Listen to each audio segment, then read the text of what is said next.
ചരിത്രത്തിലെ ഏറ്റവും വേഗതയേറിയതും നിർണായകവുമായ യുദ്ധങ്ങളിൽ ഒന്നായിരുന്നു 1971 ഇന്ത്യ പാകിസ്ഥാൻ യുദ്ധം. വെറും 13 ദിവസം മാത്രം നീണ്ടുനിന്ന ഈ പോരാട്ടം ലോക ഭൂപടം തന്നെ മാറ്റിമറിച്ചു. ബംഗ്ലാദേശ് എന്ന പുതിയ രാജ്യത്തിൻ്റെ പിറവിക്ക് വഴിയൊരുക്കി.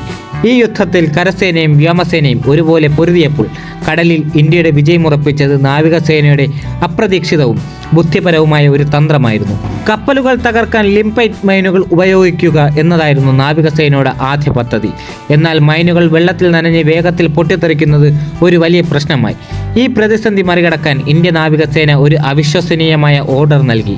ആയിരക്കണക്കിന് കോണ്ടം. ഒരു യുദ്ധകാല ദൗത്യത്തിൽ സൈന്യം കോണ്ടം മൊത്തമായി ഓർഡർ ചെയ്തതിൻ്റെ കാരണം, അതിൻ്റെ വിജയം, ആ വിചിത്രമായ തന്ത്രം പാകിസ്ഥാനെ എങ്ങനെ തകർത്തു എന്ന് നമുക്ക് ഒന്ന് നോക്കാം.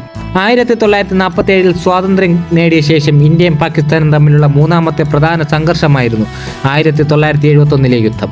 കശ്മീരിനെ ചൊല്ലിയുള്ള മുൻ യുദ്ധങ്ങളിൽ നിന്ന് വ്യത്യസ്തമായി ഈ പോരാട്ടത്തിന്റെ ലക്ഷ്യം കിഴക്കൻ പാകിസ്ഥാന്റെ, അതായത് ഇന്നത്തെ ബംഗ്ലാദേശ് വിമോചനമായിരുന്നു.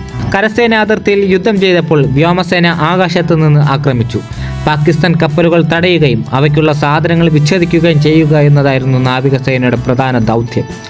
യുദ്ധം ഇങ്ങനെ കൊടുമ്പിരി കൊള്ളുന്ന തീവ്ര സംഘർഷകാലത്ത് നാവികസേനയുടെ വിചിത്രമായ കോണ്ടം ഓർഡർ, അതായത് ഇന്ത്യൻ നാവികസേന ആയിരക്കണക്കിന് കോണ്ടങ്ങൾ മൊത്തമായി ഓർഡർ ചെയ്തതിൻ്റെ പിന്നിൽ ഒരു വ്യക്തമായ ശാസ്ത്രീയ കാരണമുണ്ടായിരുന്നു. ചിറ്റാഗോങ് തുറമുഖം ഉൾപ്പെടെ നിരവധി മുന്നണികളിൽ പാകിസ്ഥാൻ സേനയെ ആക്രമിക്കാൻ നാവികസേന പദ്ധതിയിട്ടു. പാകിസ്ഥാൻ കപ്പലുകൾക്കിടയിൽ ലിംപൈറ്റ് മൈനുകൾ സ്ഥാപിച്ച് പൊട്ടിത്തെറിപ്പിക്കുക എന്നതായിരുന്നു അവരുടെ ആശയം. എന്നാൽ വെള്ളവുമായി സമ്പർക്കത്തിൽ വരുമ്പോൾ ഈ മൈനുകൾ നനഞ്ഞ് 30 മിനിറ്റിനുള്ളിൽ തന്നെ പൊട്ടിത്തെറിക്കുന്ന സാഹചര്യമായിരുന്നു നിലവിലുണ്ടായിരുന്നത്.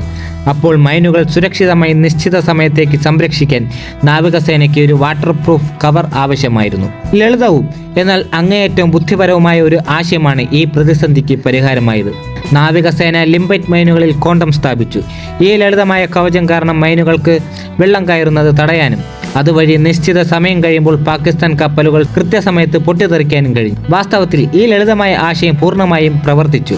വിദഗ്ധരുടെ അഭിപ്രായത്തിൽ ചിറ്റാഗോങ് തുറമുഖ പ്രവർത്തനം പാകിസ്ഥാനെതിരായ ഇന്ത്യയുടെ വിജയത്തിൽ ഒരു പ്രധാന ഘടകമായിരുന്നു. ഈ തന്ത്രപരമായ നീക്കങ്ങൾ ഉൾപ്പെടെയുള്ള ഇന്ത്യൻ സൈന്യത്തിന്റെ ഏകോപനം വെറും 13 ദിവസത്തിനുള്ളിൽ യുദ്ധം ഇന്ത്യക്ക് അനുകൂലമാക്കി. തുടർന്ന് ഇന്ത്യയുടെ വിജയം ലോക ഭൂപടം മാറ്റിമറിച്ചു. കിഴക്കൻ പാകിസ്ഥാൻ സ്വതന്ത്രമായി. അത് ബംഗ്ലാദേശ് എന്ന പുതിയ രാജ്യത്തിന്റെ പിറവിയിലേക്ക് നയിച്ചു.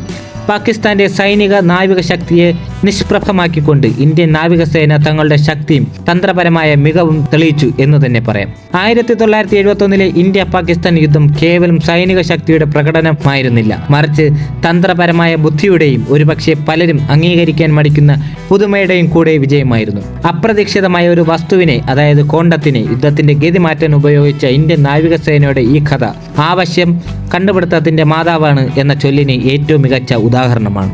ഇന്ത്യയുടെ ഏറ്റവും നിർണായകമായ വിജയങ്ങളിൽ ഒന്നിന് പിന്നിലെ ഈ വിചിത്രമായ രഹസ്യം സൈനിക ചരിത്രത്തിലെ തിളക്കമുള്ള ഒരു അധ്യായമായി എന്നും നിലനിൽക്കും.